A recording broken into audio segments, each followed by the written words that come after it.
কলা গাছের তেড়, এটা একটা মাঝারি তেড় কলা গাছ, এটা বড়, এটা মাঝারি একটা ছোট চারা তেড়, তেড় বলা হয় ছোট চারাকে। এখানে আর একটা তেড় হয়তো নিচ থেকে বের হচ্ছে, কিন্তু এই তেড়টা এই কলা গাছের ভিতর দিয়ে এর ছিদ্র করে তাই বের হয়েছে। কিন্তু এটা আসলে যে আলাদা তেড় না এর অংশ এটা বোঝা যাচ্ছে না, কারণ এর ভিতরটা অনেক মানে ঘোর মতো, খোল মতো। আর যদি এটা যদি এই কলা গাছের অংশ হয়ে থাকবে তাহলে এটা বেঁচে থাকবে, কারণ এর মাথায় এত চিকন এত দূর লম্বা তো ওঠার কথা না।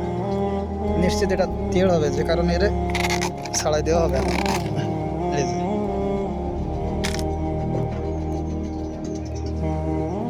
ছাড়াই দিলাম এবং ভেঙে দিলাম, সামনের দিনে এখান থেকে আবার নতুন করে হবে।